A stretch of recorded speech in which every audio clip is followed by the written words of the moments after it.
It's a big night for the DeWalt Cup Series. Already a 45-lap race has been run tonight around the 4/10 mile South Boston Speedway. But now, it's the main show. 14 drivers will go for 60 laps in South Boston, Virginia.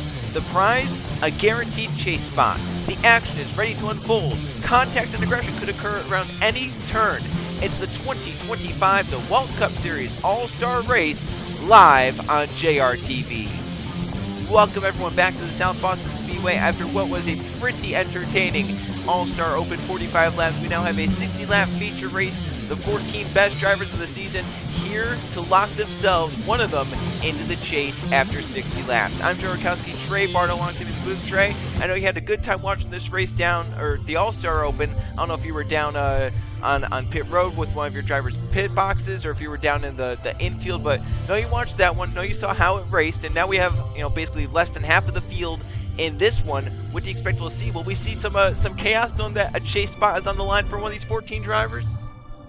Yeah, I was hanging out with the Eli Bright's crew to not show any favoritism towards the other two drivers competing for the spot. But yeah, I'm excited to watch these guys go out here, and I'm excited to see how this track races with drivers that are a little bit more hungry to go out there and win the All-Star race. So I think it's going to be fun to watch. Said you were hanging out with Eli Bright's crew. They obviously brought a good car because Eli was able to put it on pole, but do you think that, talking to them, do you think that they have the race-winning pace, or kind of the race pace to go out here and contend with the likes of drivers like Jerry Chen, Brian Rodriguez, Laura Chung, Nathan Stapleton, Bryce Egan, who are some big names, some big teams as well, starting just around them? Yeah, they definitely have a plan out there. They're confident in their machine and their car. They know they have a race-winning team, as we saw earlier this season, but like you mentioned, Joe, there's some big names out there going for this, so they're not going to be an easy route, but they're in a very good starting spot here. So I think if they can get a good jump here and kind of drive the rearview mirror, we'll see what happens. But I wouldn't be surprised if a little bumper gets used. Oh, absolutely. I think if it comes down to the end, push comes to shove, it's a chase spot, you're going to be a little bit aggressive. And I want to talk about some of the scenarios that today could introduce into this season.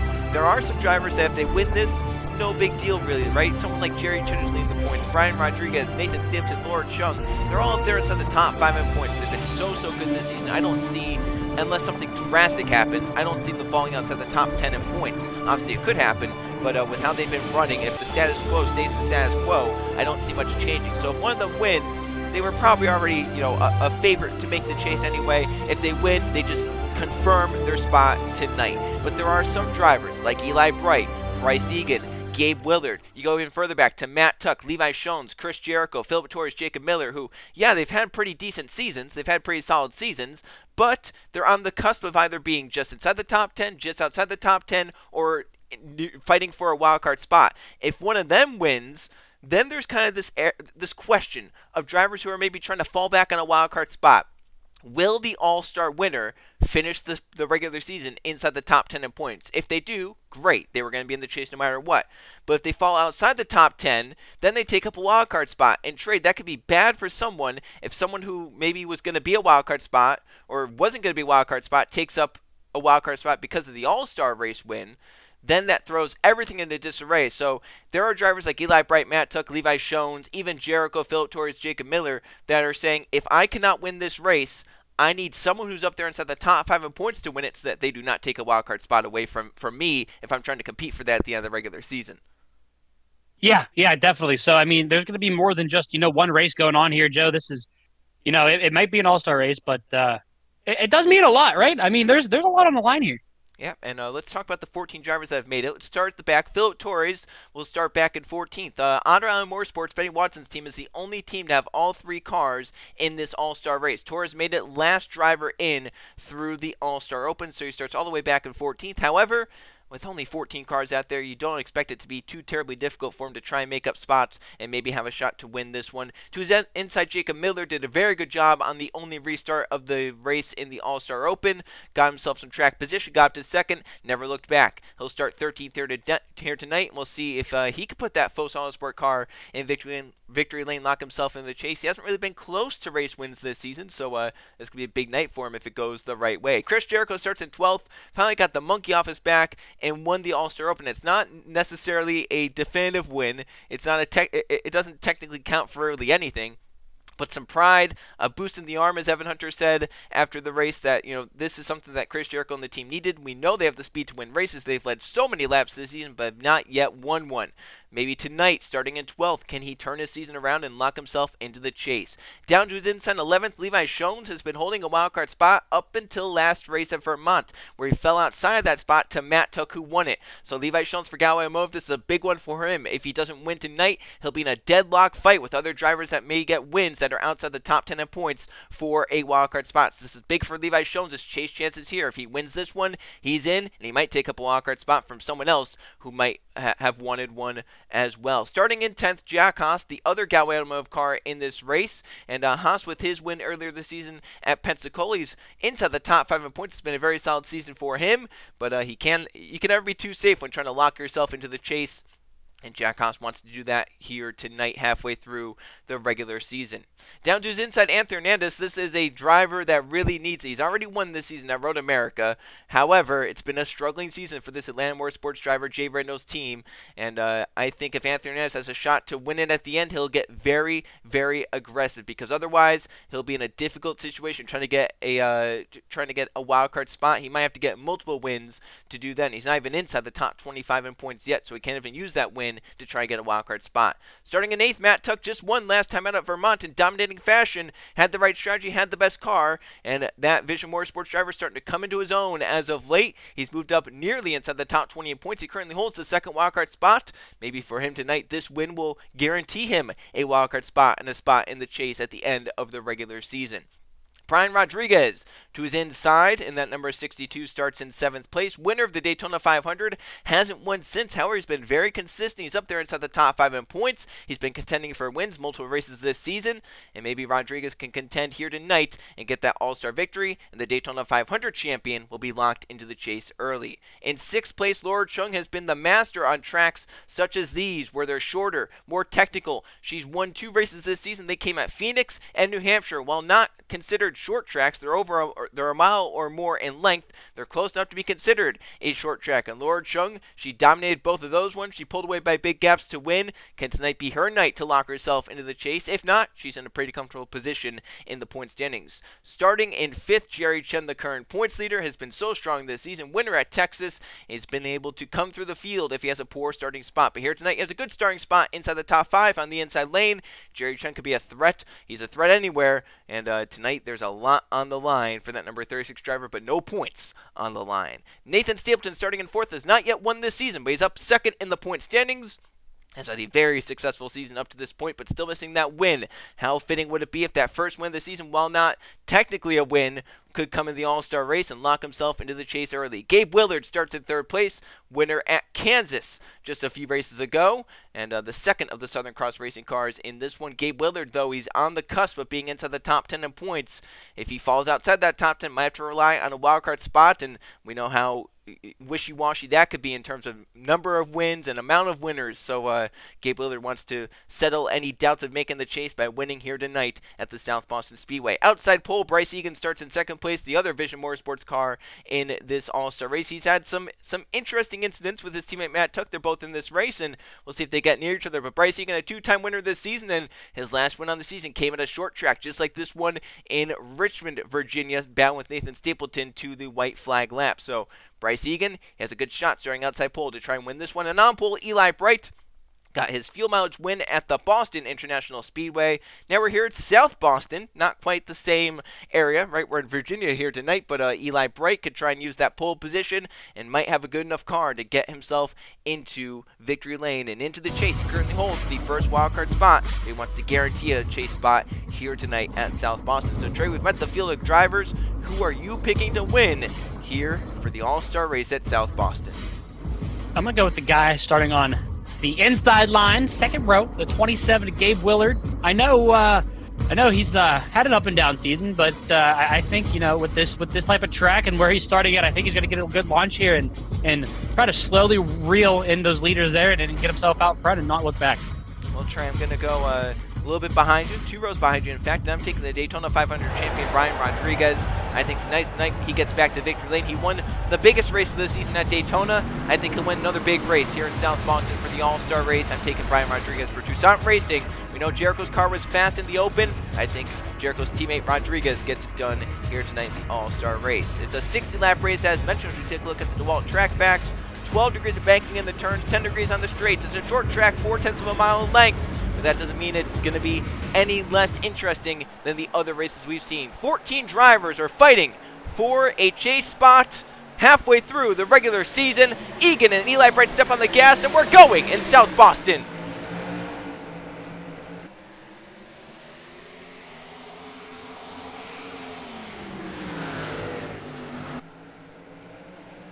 Trey, was not a good jump for Eli Bright, but he got the run into turn 1 to make it stick on the bottom. He leads the first lap, but Gabe Willard is looking to his inside already. Nathan Stapleton's looking 3 wide middle on Bryce Egan and Laura Chung, and it was Chung who made the big move from 4th on the inside, or on the outside, to get down in line. She shoved Stapleton up into Egan, and that allowed Brian Rodriguez a hold to the inside. They're making contact. Oh no! My goodness.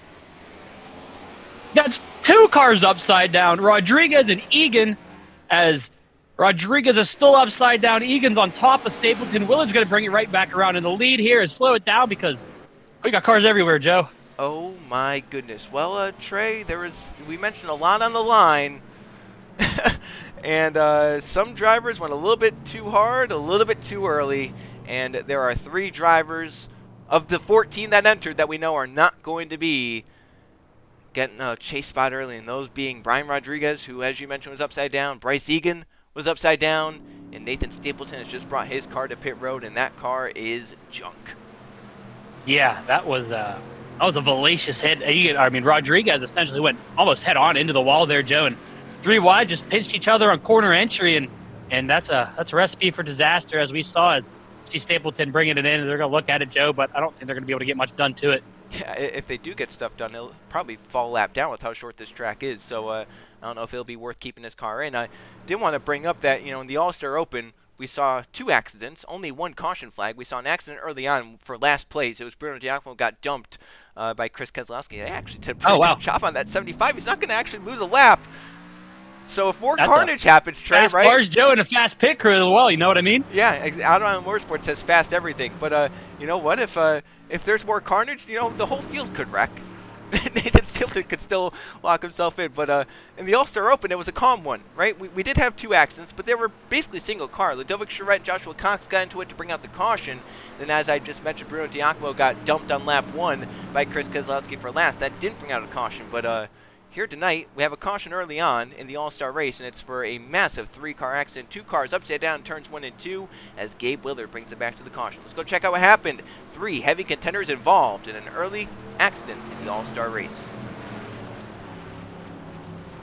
Well, we saw it live, but here's again slow motion. Not sure what exactly happened here. Maybe they were thinking that they weren't going to be 3 wide, but unfortunately with their Joe, they were. And just watch this hit because, oh my goodness. And Joe, we were talking about it behind, before this replay, and the way the wall is sloped here with the track, it's essentially a ramp. And we saw it firsthand right there, Joe. 2 cars up in the air, 1 upside down, 1 sliding on his roof all the way to the ambulances. So that would be a quick and easy exit for him. And Stapleton's got a little company. Yes, Bryce Egan didn't want to get off of Nathan Stapleton. Brian Rodriguez ended up on his lid, as you mentioned, just by the safety crews. They were able to get over there pretty quickly. But a very hard accident for the 3 cars involved. We know Egan and Rodriguez are done for the night. Stapleton's going to stay in there and try and get whatever he can out of this night. And one more look as they go down to turn 1. The contact is made and no saving it. That is a hard hit, especially for Rodriguez, who, as you mentioned, pretty much hit the wall head on. Yeah, that hurt. I mean, the only way NJ could go was to lift that car straight up, and it hurts when these cars land, Joe, and that was not a fun time. And look at Gabe Willard just trying to figure out what exactly happened, because this all happened behind him while he was looking at a clean racetrack. Yeah, he had a clean racetrack in front of him, and then all of a sudden he comes around the corner and 2 cars are, 1 car's in the air, 1 car's upside down, the other car's a car on top of them. So some crazy stuff happening, but Gabe Willard is the race leader. He took it early on from Eli Bright. We'll see if he can hold it for the rest of the All-Star race. It's been a crazy one so far. Will it stay that way? It probably will. We'll find out as Willard will lead us back to the green flag. Coming back green here at South Boston as the field is coming off turns 3 and 4. Gabe Willard with the lead. Egan and Rodriguez are out. Stapleton back in 12th. All those 12 cars are still left in the race. 11 clean race cars. Back row with Willard, Chung, Wright, Hernandez and Shones, the top 5. Willard goes wide through turns 1 and 2. Here comes Laura Chung to the back bumper, and she'll look inside to turns 3 and 4. That is not a driver that these guys want to see get out in front because she could easily pull away. Oh, Joe, you see the way these cars get sideways on corner exit here? I mean, it is. Look at Cherry I don't Chen. like this, Joe. 3 wide off turn number 2 on Shones and Bright, as Chung still trying to complete the pass for the lead. Wait, they're 4 wide? Oh, no! Oh, Eli in the wall, Shones in the wall. They're going to continue on, though. Look at Stapleton making moves. I was going to say, Stapleton's passing cars, and he has half a car out there. He's got more downforce. Joe, look at all that air packing on the engine. Oh, look at Chen drive Hernandez up the track. Nearly contact for the lead. My goodness. Willard trying to get it back on Laura Chung through turns 1 and 2, and he sends it up deep. Chung having to try and hang tough on the outside. Brian Jonesman made more contact further back of the screen, but Willard gets back out front over Laura Chung as Philip Torres has moved up from 14th to 3rd in just 12 laps. Joe, there's so much going on at this track right now. I don't know where to watch. I mean, these cars are getting sideways. See Stapleton trying to keep off Matt Tuck back there in the track, and we got another battle for the lead. I think Laura Chung used a little bit of the bumper on the back end of Gabe Willard there, and she's going to try to make a pass here, push him up the track a little bit, maybe make him touch the wall. You know, I was You're still going at it. I was talking to Evan a little bit after after the All-Star Open that he commentated. Oh, Stapleton and Tucker. I don't like this one. Slamming doors with There it is again. Miller to the inside. I can't believe Stapleton was passing guys. Matt Tuck saying, listen, you got half a car, get out of my way. Stapleton's going, I'm just as fast as you, bud. Come on, man. Give me some slack.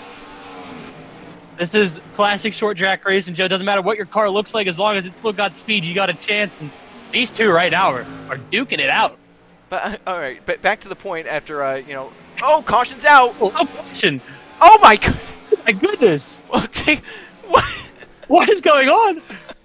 All right, Jacob Miller was breakdancing in turns 3 and 4, and it looks like Jack Haas was also involved.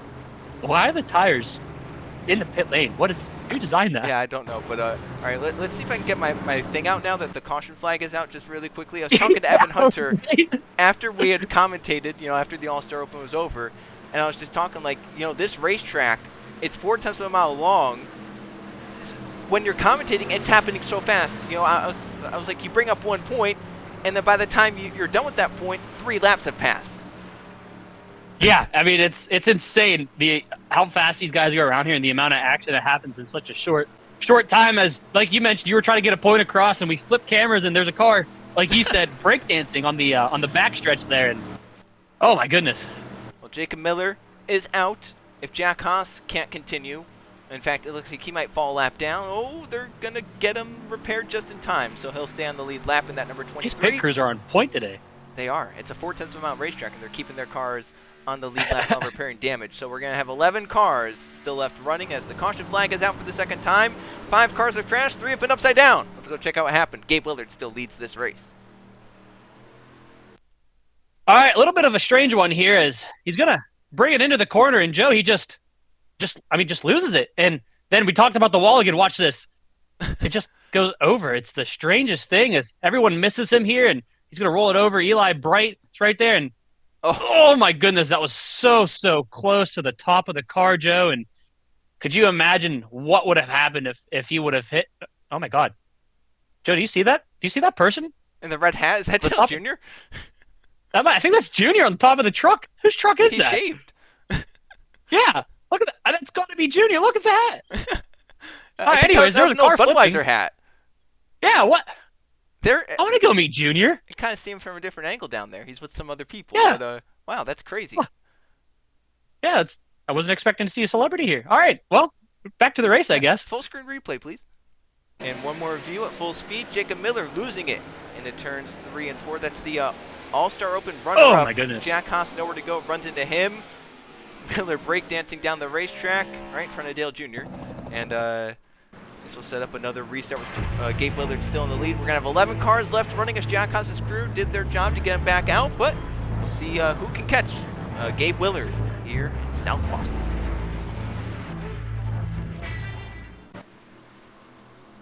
Back here at the South Boston Speedway, ready for the second restart of the night. We are 20 laps in. Green flag back in the air. Miller is out. Willard still leads, but Laura Chung again on the restart staying right with, and again is going to look to the inside through turns 1 and 2. Chen from third goes wide. Torres will look for that spot, but here comes Laura Chung for the lead on Gabe Willard, sliding him up the racetrack, and Chung and Willard are door-to-door off turn 4 for the lead. Give it to Laura Chung at the line, but Willard sending it in deep on the outside of turns 1 and 2, but Chung is able to complete the pass off turn 2. You know, I was thinking, Joe, that we'd had to look out for like 2x2, 3 wide battles here for a caution, but we just witnessed that a single car spin can result in something pretty major there. So I feel like we got to watch everything as Matt Tuck is all over the side of Anthony Hernandez there, trying to get up spots here, and he's so far making it work, which is what you want. And something's going on with Chen where it seems like his car does not like the bottom. He is bleeding spots. He restarted third. He's now back to about 10th or so. He's going to be 7th, 8th, 9th around there, because here comes Hernandez to the middle of 3 wide, putting Shones to the bottom, Jerry Chen up top. This crazy restart has allowed Laura Chung to get away. She's pulled a gap. Oh, baby. As Chen and Hernandez are banging doors. Hernandez is going to try and be aggressive. Yeah, it's short track racing, right? But Jerry Chen is going to be able to get down, and he'll try and get spots back. What this has done is they're going to be 3 wide, nearly for second place. Allowed Laura Chung to really get away in that number 79. She's gotten a big gap, but if they keep racing like this for a second, we're going to caution anyway. Torres! We're good. I thought Torres was going to come up into Willard there and absolutely spin him out, Joe, but hey, don't look now, but someone in a green and black car is making his way towards the front. Yep, that would be Chris Jericho. Oh, Willard and Torres made contact there as well. Great save by them. Here comes Jericho, though. Oh, little bumper from Jericho. He's going to get 2 spots, I think. I think that bumper sent the... Oh, Tuck, I think, hit the wall. Where do you look? Oh, look out! Torres trying to split the middle between Willard Oh, he's and going to turn him instead. And Nathan Stilton still making 3 wide passes. Oh, he sent Eli. Pushing them all up the track. Oh, that's not going to work. Oh, 2 cars in the wall. Eli Bright's around. Is the caution flag out? Jack Haas has to avoid. Oh, my God. And now they call the caution. Wow. I have so many questions. Well, halfway caution flag, right? That's NASCAR, normally adds fake cautions in these all-star races at about halfway. We didn't need. What is it? A promoter caution? That's what this is. Oh, we should have done that. We should have had a commentator. We should have done that. Can we? How quickly can we get a order in that we can do a promoter caution? All right, we're coming to the white flag. No one's close to Laura Chung. Put it out. All right, yeah, I'm game. Here we go. Yeah, that Joe, car. we have 1 car in the race, and we still get damage on the stupid thing. Yeah, well, luckily both your cars were clean in the open, so. Yeah, well, it looks like they just switched roles today, Yeah, but this one has been super chaotic for sure. Nathan Is he crab walking? He might be. Nathan Stilton, by the way, is up to 6th. After he put my guy on the wall, that's how. Well, yeah, he did. Yeah, he did. But don't look now. Matt Tuck and Chris Jericho are here to Laura Chung. And remember, Jericho won the Open. He dominated that one. He got the lead early on, never looked back. So I have to watch out for him.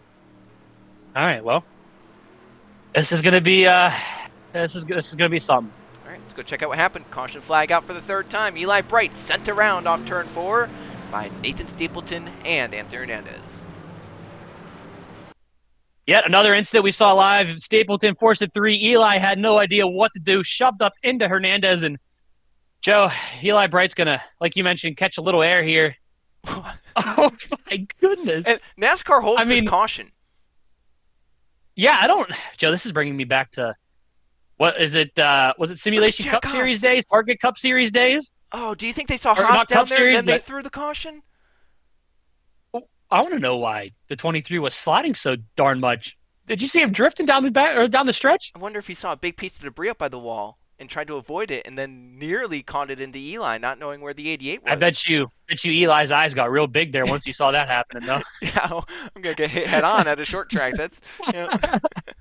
Oh boy. But oh my goodness, this is this race and this car is not so pretty pink anymore. It's got a little bit of marks on the right side. Well, let's go take a look at this wreck again in full speed.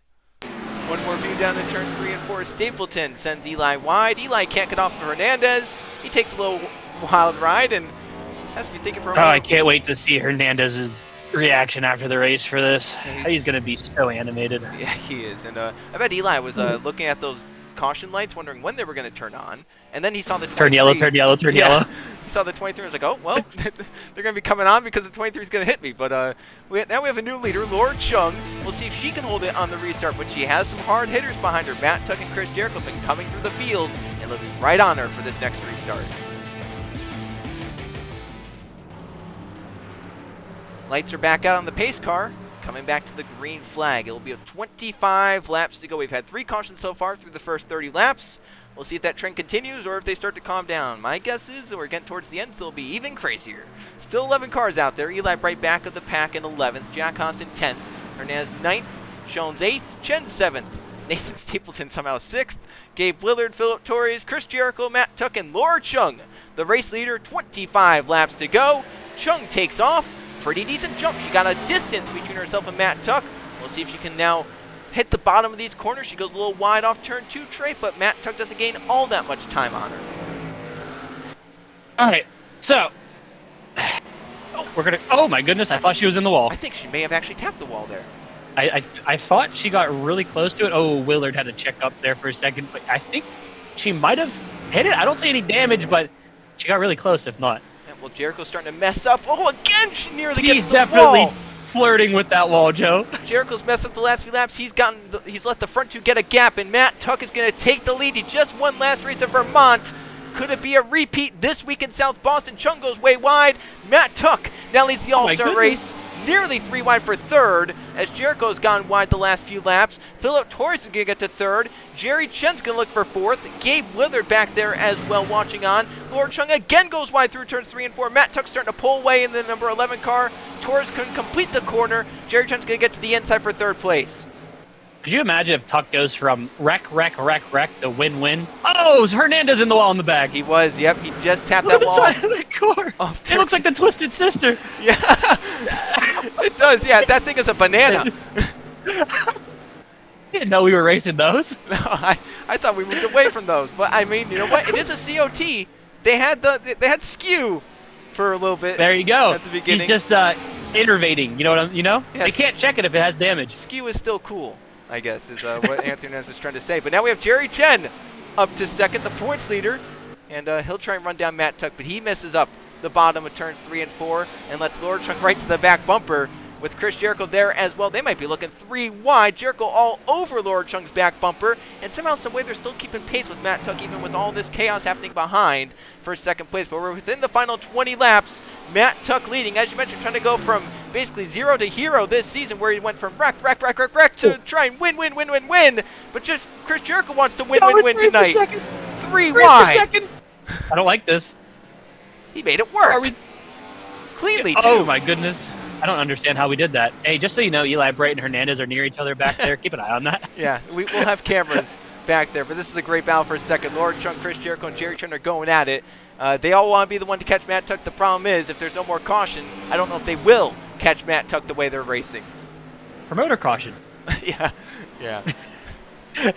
All right. I think we finally might have settled it out a little bit, Joe. Yeah. I think we can finally commentate a race a little bit here, as these guys are still going. It's a very, very unique line here, right? You would think they just want to hook the... Oh! Well... Wow. She's been flirting with that for a while now. Yeah, sooner or later, you got to break the seal, and there it is, Joe. She cracked the wall there, losing 2 spots because of it. Major damage on the right side of that car, so I don't know if you can call her out, but it's going to be a lot harder to continue on with the speed here. Oh, yeah. She's... I don't know if she's driving angry or if that car is just messed up now. Maybe she's bent it out of alignment. A little bit of both? Yeah, could be both. Trying to go for the Twisted Sister theme with Hernandez. It's a tough break for Laura Chung, who had a fast car tonight, but looks like it's not going to result in a victory. Chris Jericho's a fast car, but he has to run down Matt Tuck by 1.25 seconds. I just don't know if that's going to happen with 11 laps to go. He did gain that time. The problem is they just keep going wide. They're all pushing so hard to try and get to Matt Tuck. They almost have to calm down and just take a deep breath and say, we can't be pushing hard. We just need to run our normal laps. They keep pushing so hard and they keep losing time. That time they lost about 0.2 to Matt Tuck. Yeah, I think at this point, Joe, it's going to be a real push to try to get up there. You pretty much, just like you mentioned, got to run your own laps and try to find speed somewhere, somehow. As Laura Chung looks like she's still got speed in the car. Though for her, I don't know if she's going to be able to get up to the lead. She might be able to get up to 2nd place, and that's about it. But she's definitely giving it a good run. Well, no matter which of this front 2 wins, it's going to shake up the championship chase picture for sure. Matt Tuck does have that second wildcard spot as they run in points, but he's outside the top 20 in points, and you know, if other winners start winning, he could have been pushed out of a wildcard spot. So he's trying to do his best to win here tonight and make sure that he's locked into the chase no matter what. Jericho does gain that time, but with 7 to go, he needs a caution flag or some sort of other issue to happen with Matt Tuck. He started to get away from that battle behind. The problem is he was just too far behind Matt Tuck by the time he broke that battle, and time is running out with 6 laps to go. And we're basically now to the point of no return. A caution flag at this point would maybe end the race short, depending on what happens. But Jerry Chen back there in third. Gabe Willard and that number 27 coming for fourth on Laura Chung, who slides way wide. Here comes Philip Torres looking to the inside of Chung. Those two teammates make contact. Goodness. I thought they were going to get into each other right there, Joe. a little bit of teammate drama in the All-Star. Oh! That car finally stopped turning. I don't understand how that thing's still running. It's impressive how he's still up there in 7th place. I know, it's very impressive without a hood and a little bit of a skewed front end. I mean, I don't know what to think about that. Well, we're coming around to 3 to go for Matt Tuck. He has a big gap over Chris Jericho. He can just try and coast it home. Doesn't need to push it. Doesn't need to get himself into any tricky positions. 3 laps to go for the driver of the number 11 for Vision Motorsports, Matt Tuck. Matthew Hubert has to be smiling. Seeing this car out front and hoping it can just make it 0.8 of a mile more, 2 more laps, and Tuck will go to victory lane. He'll be locked into the chase, and he'll be the only driver halfway through the regular season that knows he is for sure in the chase. Here he comes through turns 3 and 4. Matt Tuck will take the white flag. 0.4 of a mile to go, and he's in the chase for the 2025 DeWalt Cup Series season. As you mentioned, Trey, it had been a disastrous start to his season. But he picked it up with the win at Vermont last race, locked himself into the All-Star race, and he'll use that momentum to bring him to victory lane. Matt Tuck is in the chase for 2025. Joe, he went from 0 to hero, and now he doesn't have too much more to worry about other than just try to find some more speed out there in that car and make himself a force to be reckoned with near chase time with this series. Matt Tuck, 2 wins in a row. That win at Vermont was the one that locked him in. Otherwise, he was going to have to go through the Open. And now tonight, he wins the All-Star race outright. Matt Tuck is in the chase for 2025. And you know what, Trey? For all these guys out here, that was something they did not want to see. No, that changes the mindset of every team out there now, right? That they have to essentially go out there and go even harder to try to secure the one less chase spot they have at this now. Yeah, what do you do if you're someone that's going for a wild card spot now, right? Matt Tuck is down 21st in points standings. He's not in a great position in terms of that.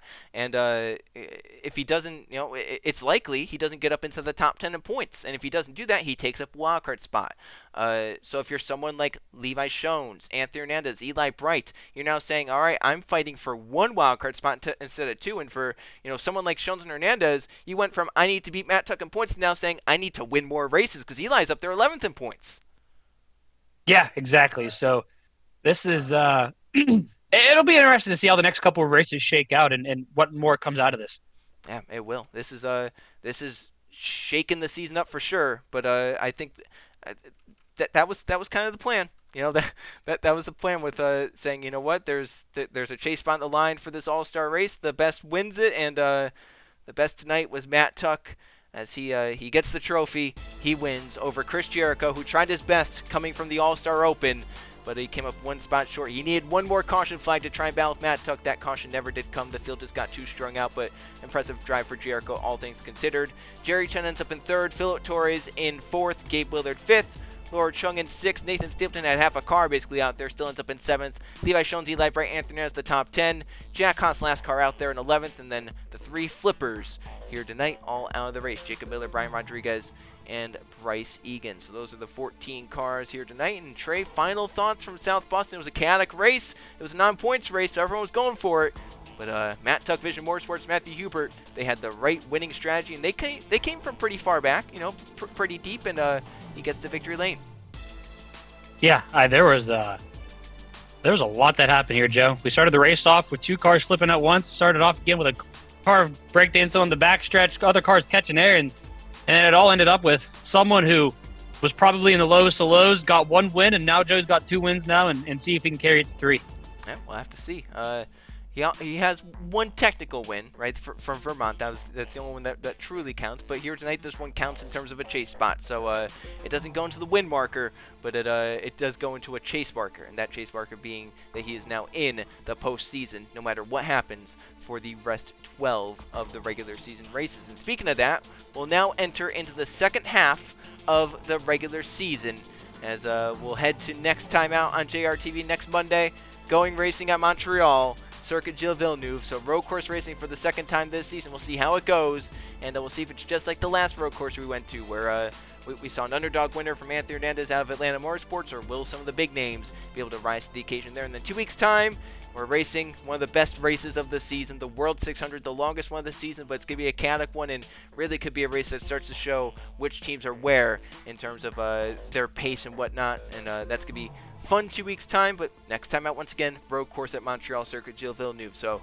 a crazy all-star race sees Matt Tuck lock himself into the 2025 DeWalt Cup Series postseason. Congratulations to him and Matthew Hubert, the team owner, on getting it done here tonight. For Trey Bardo, I'm Joe Rakowski. So long from the South Boston Speedway.